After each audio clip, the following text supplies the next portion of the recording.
Hi friends, welcome to Foodiem channel. இன்னைக்கு broccoli உருளைக்கிழங்கு பட்டாணி வச்சு ஒரு சூப்பர் ரெசிபி பார்க்கலாம்.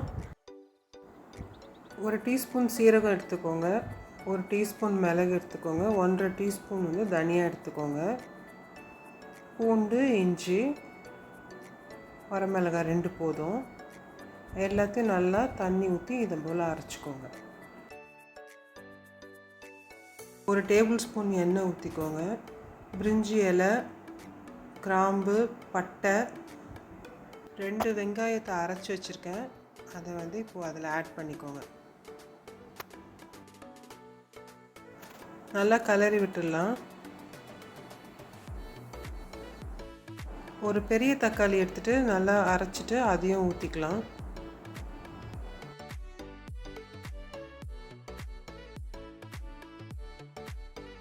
அப்புறம் உப்பு தேவையான அளவு, மஞ்சத்தூள் ஒரு டீஸ்பூன் போட்டுக்கோங்க. அரைச்சி வச்சுருந்த அந்த விழுது இருக்கு இல்லையா, அதையும் ஆட் பண்ணிவிடுங்க. ஆட் பண்ணிவிட்டு நல்லா மிக்ஸ் பண்ணி விட்டுடலாம்.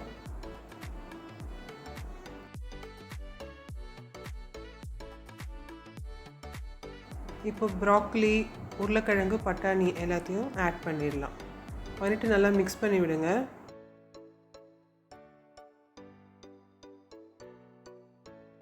ஒரு கப் தண்ணி ஊற்றி ஒரு 8லேருந்து 10 நிமிஷம் எல்லா வெஜிடபிள்ஸும் நல்லா குக் ஆகணும்.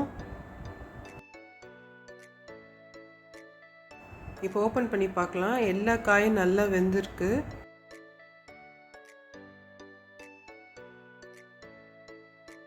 இப்போது ஒரு 1/4 டீஸ்பூன் கரம் மசாலா ஆட் பண்ணி ஒரு வாட்டி கலரி விட்டுருங்க. கொத்தமல்லி தூவி இறக்கிடலாம். அவ்வளோதான், சூப்பர் சைட் டிஷ் ரெடி ஆயிடுச்சு. இந்த ப்ராக்கலி கிரேவி சப்பாத்திக்கு, curd rice, even plain rice கூட சூப்பராக இருக்கும். இந்த ரெசிபி பிடிச்சிருந்தா லைக் பண்ணுங்கள், ஷேர் பண்ணுங்கள், கமெண்ட் பண்ணுங்கள். மறக்காமல் சேனலை சப்ஸ்கிரைப் பண்ணிவிடுங்க. பாய்.